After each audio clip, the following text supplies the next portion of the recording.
Hello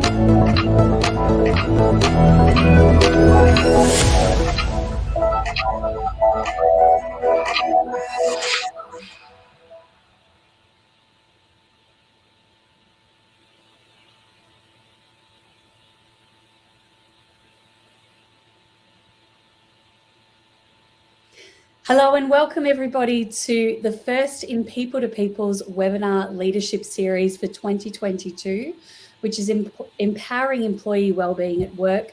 My name is Erin Devlin and I'm the Managing Director for People2People Recruitment in Victoria. Jacob, who is helping us behind the scenes here today, we've got a little video from our Victorian team. This was of course meant to be an in-person event, but that was changed due to COVID. So Jacob, if we can cue that up, it would be lovely to see that just quickly. But our guest speaker today, Sally McGrath, is an expert in employee wellbeing in the workplace. I'm going to shortly introduce her, but first I'd like to mention a couple of upcoming items for People2People. As many of you know, People2People is a specialist recruitment agency. We've got about 110 staff across Australia and New Zealand in 8 offices. And we specialise in a variety of areas across legal support, accounting, sales, marketing, property, business support, government, executive and technology. In April, we'll be launching our upcoming People2People post, which is our latest market trends and salary guide. So if you would like a copy of the salary guide to benchmark your team or to be across the latest trends in the workplace, then please reach out to your People2People consultant. Now, employee wellbeing is a hot topic at the moment, and we are delighted to have Sally McGrath with us today. Sally is very well known for her innovative approach to workplace wellbeing programs. She works with some of Australia's most recognisable companies on employee wellbeing, retention and engagement. Her programs have helped employees, teams and leaders enjoy better work-life synergy and productivity. She is the practice director at Health That Heals, and her approach is to encourage workplaces to implement employee wellbeing plans to retain and attract quality talent. The fundamental themes amongst what you will hear today are to support mental hygiene, encourage work-life synergy, and prevent burnout. So Sally is very much looking forward to sharing some of her practical advice and tips with you today. And without further ado, I'm going to hand over to Sally. Sally McGrath, over to you. Thank you very much, Erin. Hello, Australia and New Zealand. And thank you for joining us today. And thank you, People2People and Frog Recruitment, for hosting me as your guest speaker. The first for this year. How exciting.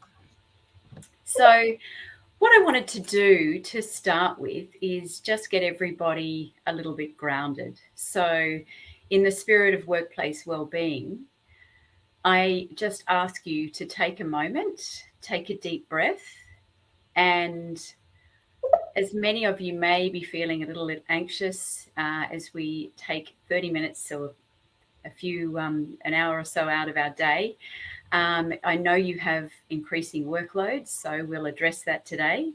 I just wanted you to take a minute just to settle into the presentation.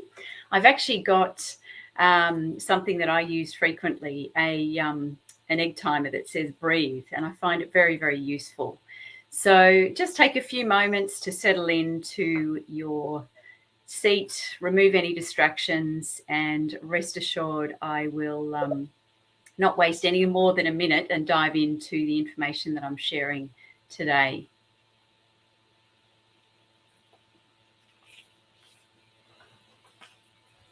So a little bit about me. Sally McGrath, Health That Heals is my practice, and I have 25 plus years in the general management space and the operational space of small to medium businesses. I am an author, a transformation coach, and a health leader. Throughout my life, I've always been known as the go-to person for anyone to talk about their problems, in confidence. So even as a school child, that was my way in the world. I support women in business, and I'll just get the slides. Sorry, technical. Thank you.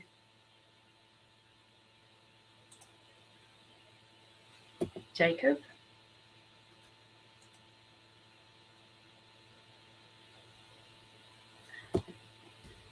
Do we just want to go to the first slide there, Jacob, please, for Sally? Thanks, Erin. I think you might have to click on it, Sally, from your end, by the looks of it.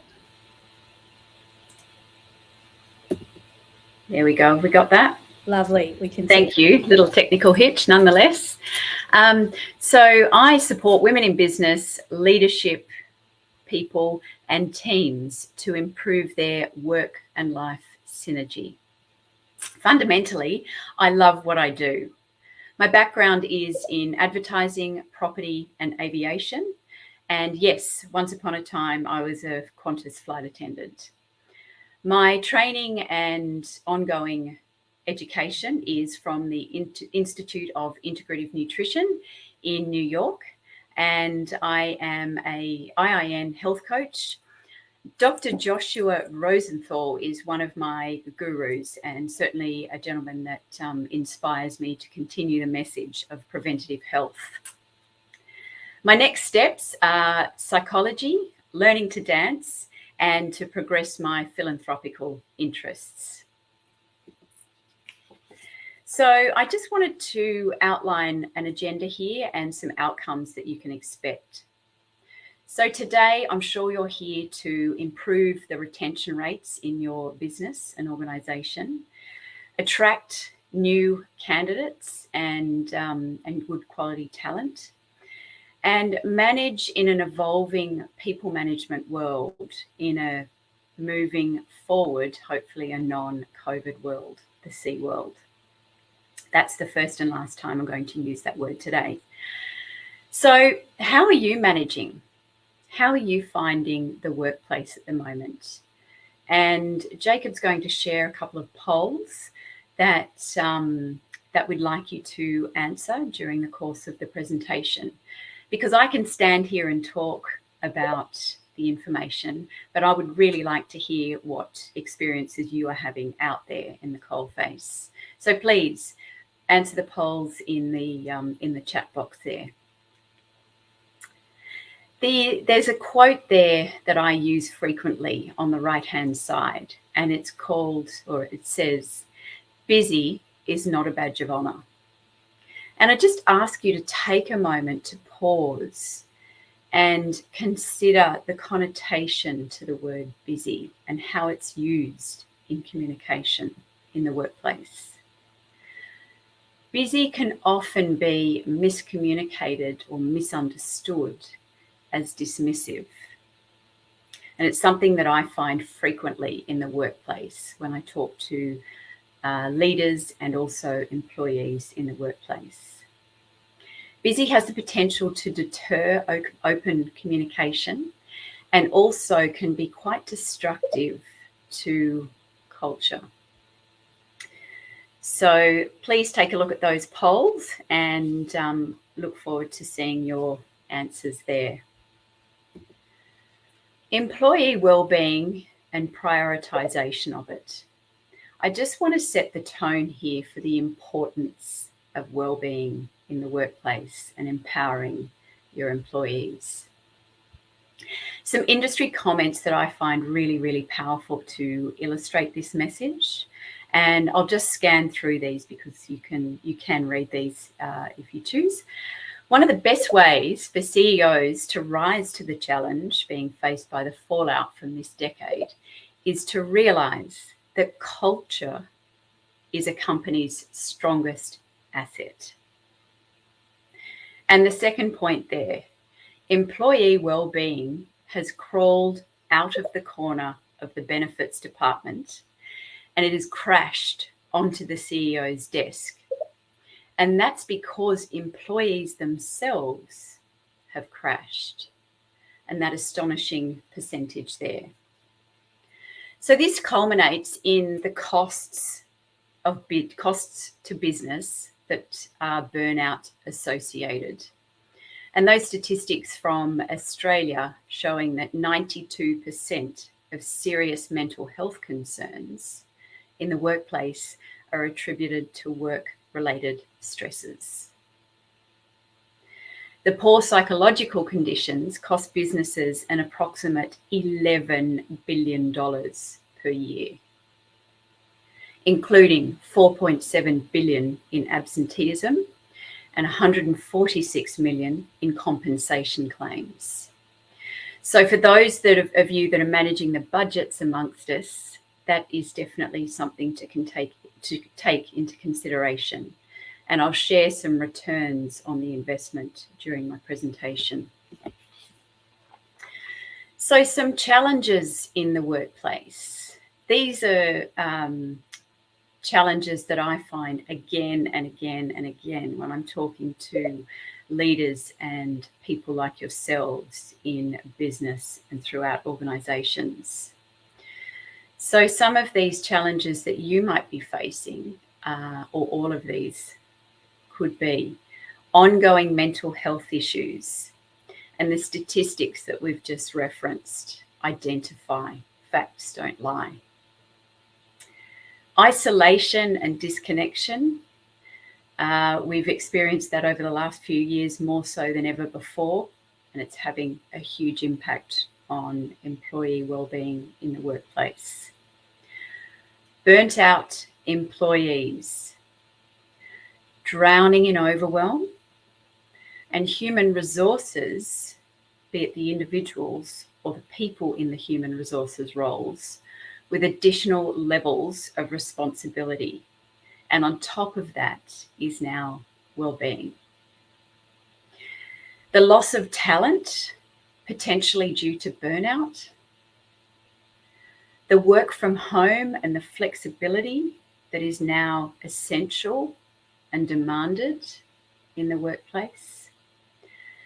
Managing office space. Do you reduce the space? Do you reconfigure it? And the associated costs. And people as the largest cost center in any business or organization. We have a duty of care in our workplaces as an obligation to look after our people. Well-being is a key component here. And finally, compensation claims. So the loss of time in administering these claims, not to speak of, as I've highlighted earlier, the dollars involved. So Erin, we might pause here for a moment and just see if there's any other questions or challenges that have come up that people are facing in their workplaces. Yes, I didn't say it at the start, Sally, but definitely if you've got questions, please pop them into the chat throughout the session.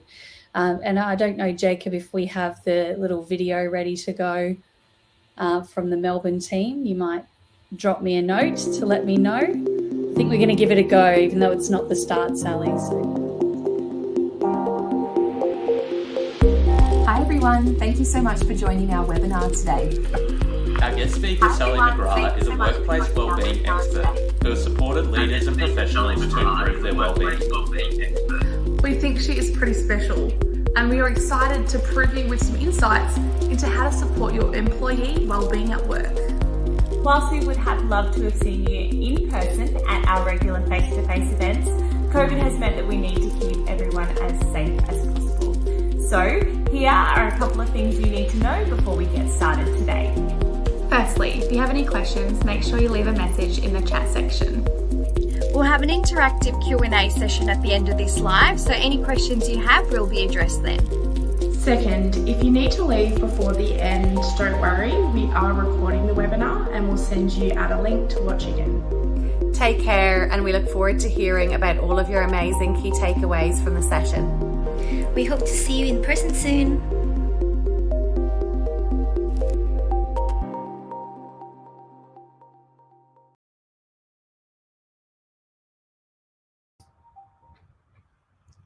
We got there in the end, Sally. And I'll just take your microphone off mute as well, if I can. There we go. So just in terms of questions, Sally, I had a good question. One of the things that I like to ask my team around wellbeing is, we might have had a great one-to-one, things might seem to be, really positive, but then I'll ask them at the end, on a scale of 1 to 10, how are you at the moment? How's your well-being? And I might get a totally different number. I might get a 3 out of 10, or I might, they might have seemed really down, but they actually give me a 9 out of 10. So do you have any tips around that in terms of being able to get past perhaps the front that a team member might put on? They're putting on a brave face at work. So any tips around how to get to the, really how they're feeling and what support they need from you? Great question, Erin, because often that is a sign too of burnout or mental health issues manifesting. And something that I find and have suggested in several workplaces is to actually take time and go out for a walk with the person, even driving now that we can to meetings. What I find is the communication that you can have when you're side by side is often less direct and intense. So it's a really great way to get people to open up. I love that. That's such a great tip. We've tried a few walking one-to-ones virtually in our team, and that's been really helpful. So looking forward to doing that in person as well soon. Well, they're the questions we've got for now, Sally. So just encourage everyone to please put your questions in the chat, and we'll come back to them later in the session. But for now, back to you, Sally. Thanks, Erin.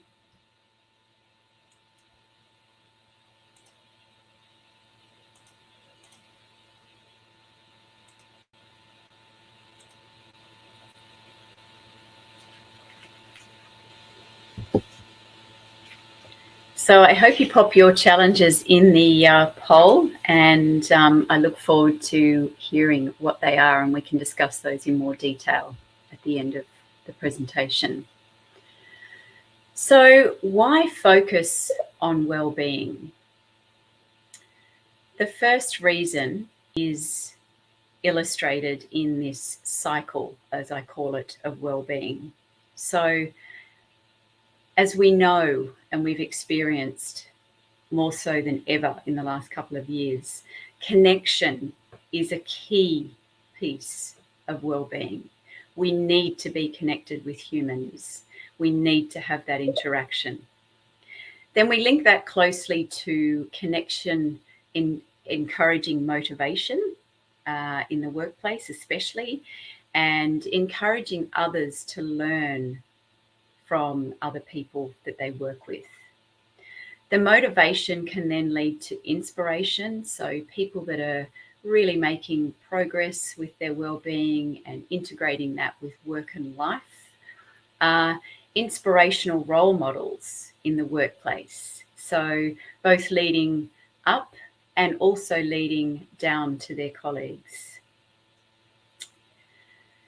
The inspiration then contributes into collaboration, and a collaborative approach, as we all know, is a key element of productivity and enhancing and encompassing the skill levels of multiple individuals to perform high-powering teams. This all leads into the accountability. So the final part of the cycle, the final part of this particular discussion in the cycle. So this is an ongoing cycle that fuels well-being in the workplace. It supports the prevention of burnout, and it is a huge contributor to mental health hygiene, which I'll go into in more detail shortly.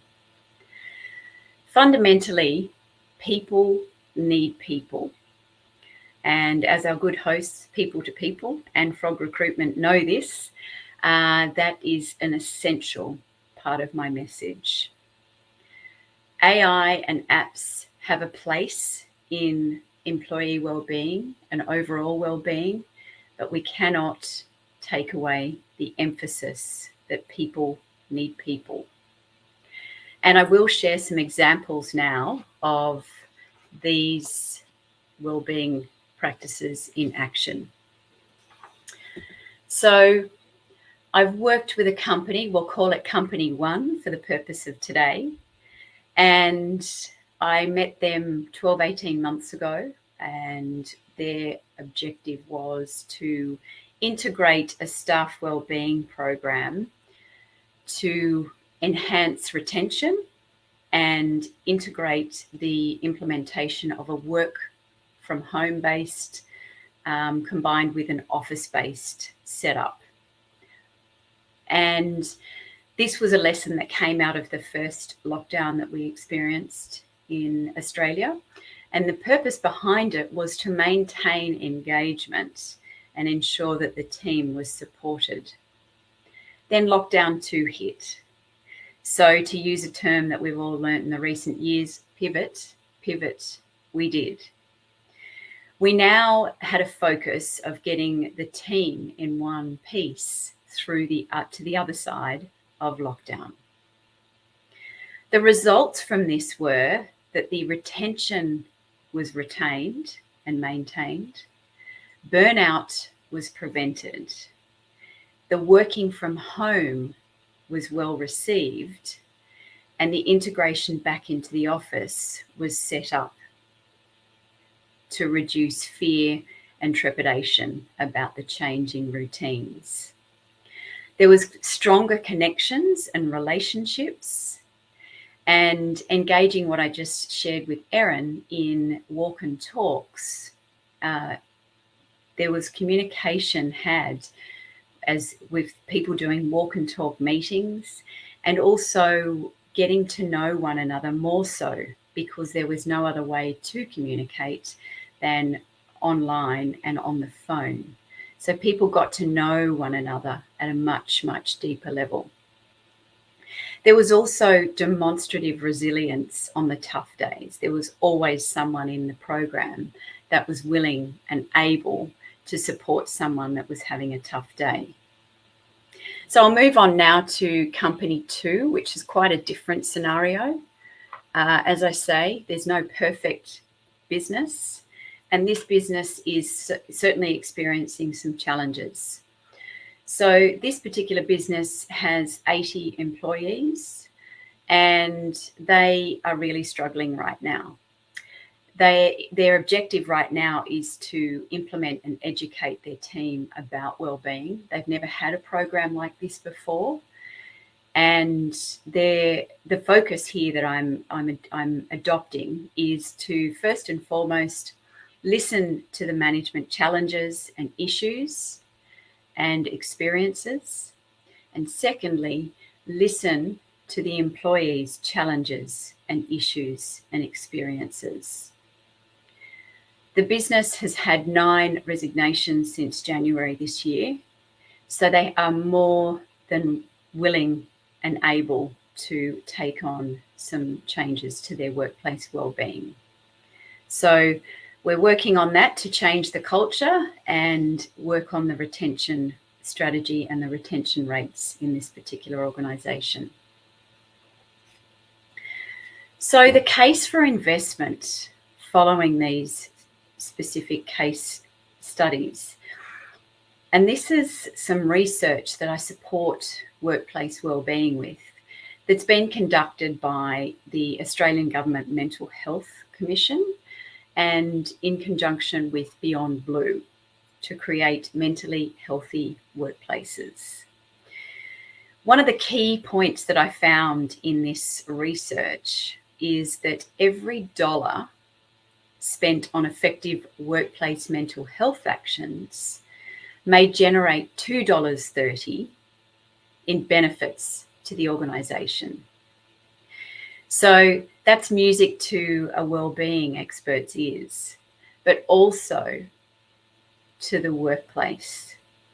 So it's evident that we really, really need to invest in our employees and their workplace wellbeing. And just a reminder to everybody to complete the polls that Jacob is putting into the chat there. We do look forward to seeing what is happening in your real workplaces and live for you. So please do complete those polls. So now let's get into the nitty-gritty and the implementation of workplace wellbeing. So this is how I empower leaders and employees in the workplace. My 3 core subjects are burnout prevention, mental health hygiene, and work and life synergy, as Erin mentioned in the beginning of this presentation. One leads to the other. And I'm going to flip this for a moment. So if we look at work and life synergy, poor work and life synergy leads to poor mental health hygiene, leads to burnout. So now let's look at burnout and prevention. So why is it important? First and foremost, it's important to empower your workplace and the employees with the signs and symptoms of burnout. Burnout can take months, if not years, to develop. And often, as Erin highlighted as well, people can hide behind it, suggesting that everything's fine when everything is far from fine. There is also, in some cases, a link to depression when someone is experiencing burnout. And this is where medical intervention is definitely required. So if there is a hint of depression, encourage individuals to seek medical assistance. So educating people in the workplace to identify signs and triggers is essential. The normalization of burnout is a concern as well. Hard work and busyness are in some workplaces culturally acceptable, and sadly often admired and respected in some workplaces. And this is where culturally workplace wellbeing is essential. Even the World Health Organization now identify and recognize burnout as a workplace phenomenon caused by excessive stress. Moving on now to mental health hygiene. And my definition of mental health hygiene is the forming of preventative habits to maintain optimum mental health. So mental health hygiene is actually more than just meditation. Meditation is definitely a key component of the self-care factors that are required for mental health hygiene. But also it's important to acknowledge that it's more than a set and forget protocol with mental health hygiene. These practices need to be sustainable and consistent. And it can begin with engaging an individual's purpose in the workplace. What are they contributing? This will also help to boost the collaboration piece that I referenced earlier. And checking in is an essential part of mental health hygiene. So walk and talks, allowing individuals to be open and demonstrate some vulnerability. And my third core component of work and life synergy is, by definition, leaning in either for work or for life, for set periods of time with an end date. And I will elaborate on that shortly. It's important to have that end date, that relief, or a person that can take over, or a break, be it a day, a week, a holiday period, for the individual to see that there is an end in sight to an intense period of work. The work and life synergy too in the work that I'm doing is demonstrating that it builds high-performing teams. The utilisation of strengths to contribute to the team members, that the team members contribute, is proving highly productive. There's also the crossover of working from home and then the integration into the office that helps with work and life synergy for wellbeing in the workplace. And of course, the benefits to yourselves as employers, leaders, and managers is to reduce sick leave, time out, time away from the business, and improve that retention and attraction of quality talent. So those three areas, those three core areas of wellbeing that I've shared, as I said, they loop: burnout prevention, mental health hygiene, and work and life in synergy, all combine to ensure employee wellbeing and empowering employee wellbeing in the workplace.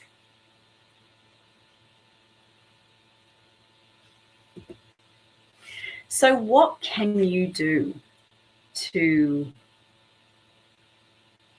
empower your team with workplace wellbeing?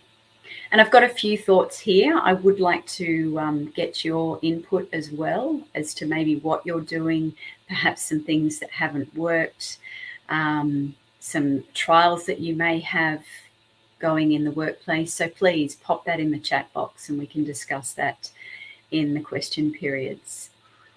So first of all, and I see this frequently, you can implement a wellbeing calendar. These have been very, very popular in the last few years. I've seen them emerge more and more. These are great as long as they're well managed, and as my methodology is, they need to be implemented and they need to be sustainable to create that level of employee wellbeing and engagement. Wellbeing check-ins, and as Erin's highlighted, she's doing this with her team regularly. And I do see this happening more and more, which is brilliant to see. Building groups. So beyond the managers and leaders checking in with their teams, building groups so you can really start to create that collaborative workplace, improving culture and connecting people. Buddying up individuals and buddying up from different departments or different areas of the business, perhaps different skill levels, and really ensuring that somebody in the business has your back. So if you're not present someday when you're going to be in the office, then checking in and really finding out why. If you are present in the office, actually ensuring that that individual is present. So really ensuring that there is that person-to-person connection. Staggering hours. And I draw your attention to the Sydney Olympics back in 2020, quite a while ago now. And I'm not sure if any of you recall, but I remember it clearly. The methodology was for the Sydney Olympic Organisation Committee was to reduce the traffic on the roads so that delegates and athletes could be transported timely around the city to different venues. The hours, therefore, for workplaces and businesses were staggered. And if you remember, There was an early start, so 6, 7 a.m., and then there was an early finish in the afternoon. There was then a later start, so it was 10 or 11 o'clock, and a later finish around 8 o'clock. The great part of this was that individuals had the opportunity to do what they needed to in the morning and to attend events as well during the afternoon or evening.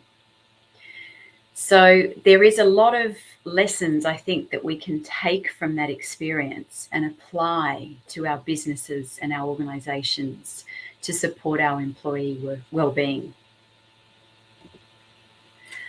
Offering individuals and or teams a budget within the business or the organisation's budget for well-being. So tapping into the resources that the procurement divisions of some businesses may have identified for wellbeing support. So you're empowering the individuals or the teams to make decisions for themselves and choose what they would like to do. Would they like to do a program in the workplace? Or would they like to do a personal coaching program? Would they like a gym membership?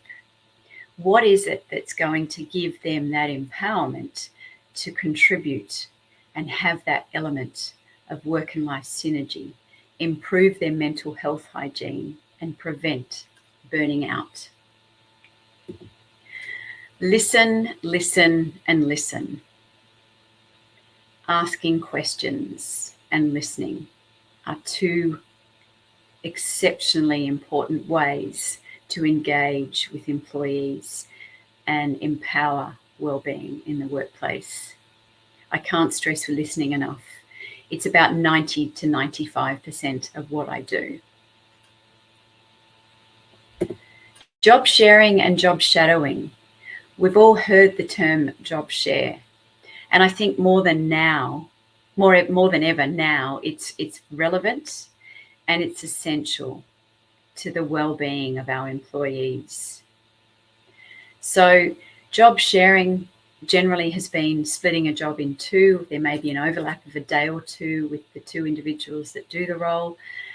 Let's look at how we can do this more creatively.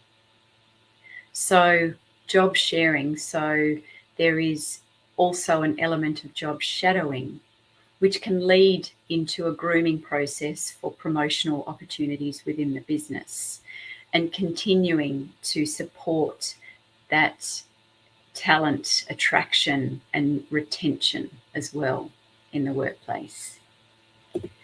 Simple but important, encouraging regular breaks for individuals and more than a coffee break. So going out to do a walk and talk meeting or going out and sitting down somewhere in the park or in a cafe to have lunch, whether it's in company or an individual. But it is essential, and this was demonstrated in the case that I mentioned earlier. Regular breaks are essential, and when they're endorsed and encouraged by leaders, they do empower the employees. Again, very simple but important is keeping workspaces organised and clean and tidy, and really encouraging your team to declutter and really keep their workplace and the office space or work from home space clean and organised. And finally, there's two things left that you can do. And they are, one, nothing, and two, outsourcing. So you reduce the overwhelm on your already high workloads as leaders and managers in business. So I really hope that there are some tips and suggestions there that you can take away and apply to your organisations and businesses to empower employee wellbeing in the workplace. Thank you very much to Erin and Mark. Jacob, thank you for your help. And I am grateful for the opportunity to share this information with you And if you do have any questions, please ask them. And you can also reach out and organise a conversation with me at a later time. So thank you very much, Erin. I'll hand over to you now. Thanks, Sally. We do have some really good questions, and I particularly loved in the tips there. You mentioned about really getting, I guess, that collaboration and empowering people to offer suggestions or even giving them a budget. We've found that definitely very effective. And the other thing is that sometimes you can have a policy in place, or, there can be something communicated from one person at a global level within an organization. But what I've really found is mentioning to our team at the end of team meetings, most importantly, make sure you program some time for yourself, whether it's a walk or some yoga or taking a break from your desk. I think until leaders actually say that, it's not always believed by the team that they actually can do that sort of thing. We've got some great questions, Sally. So one of them is from Andrew, who said he's really enjoyed your presentation, but with the new hybrid working model, with staff working from home and in the office shortly in some states and currently in other states, have you noticed any trends or concerns resulting from the new working model itself? Very good question, Andrew, and thank you for asking that. Absolutely, with any change is challenge, and there is definitely some reluctance in some workplaces that I'm working with in employees returning to the physical office.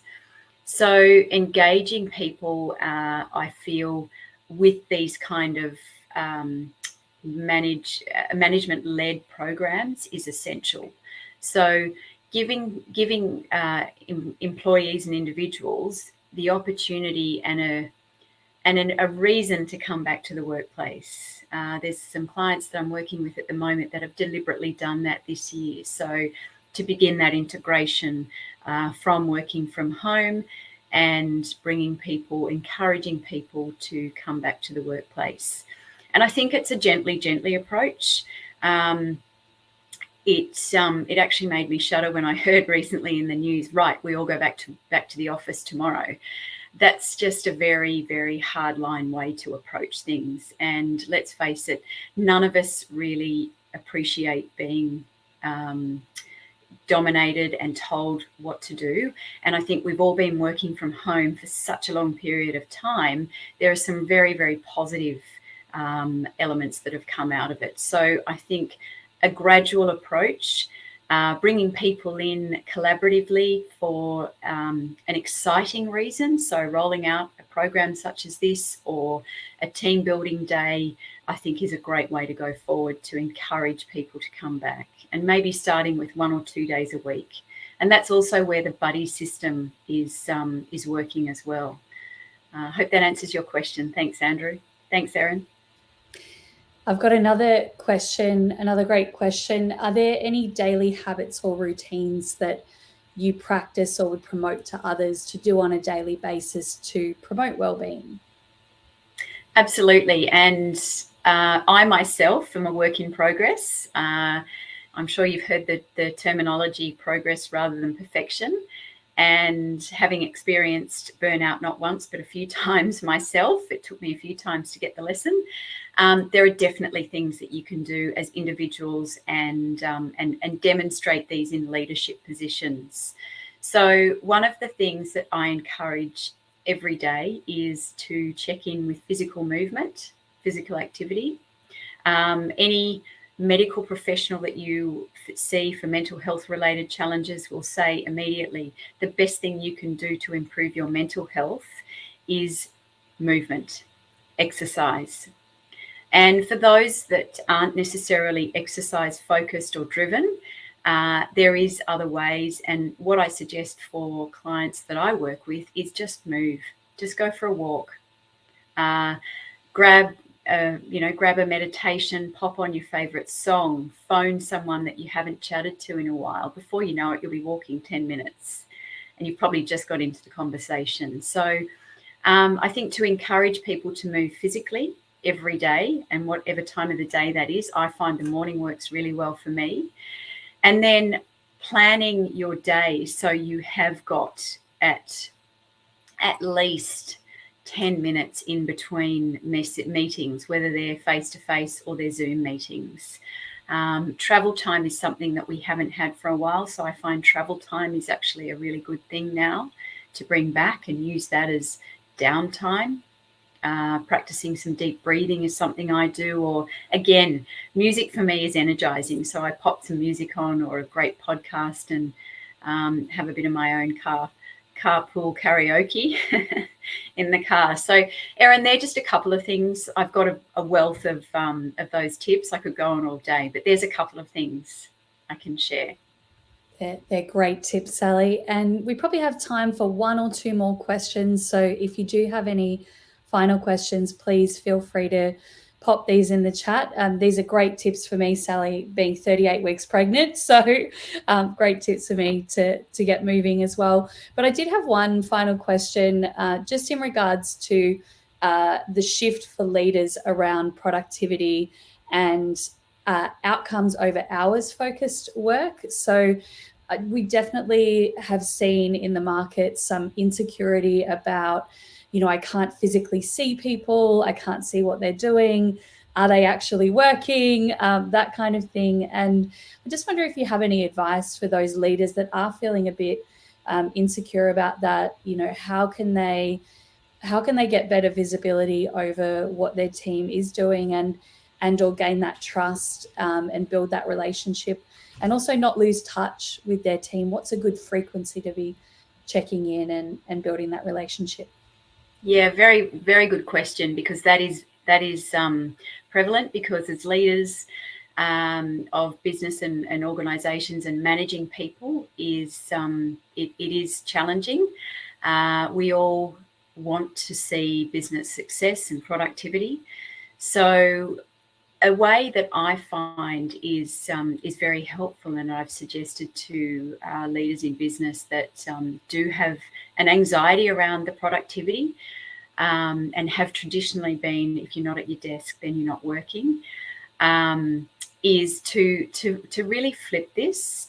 And it's time to get, and I use this word loosely, to get personal with the individual and make a time to reach out and say, can we have a conversation? I just want to check in a very open way and see how you're going. How have you found the last 2 months, 3 months?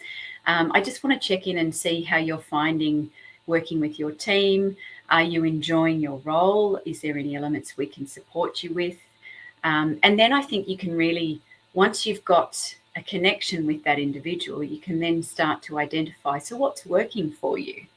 Are you having any challenges with your workload? And you can really start to drill down with questioning as to productivity levels. I think does that help, Erin? Does that answer?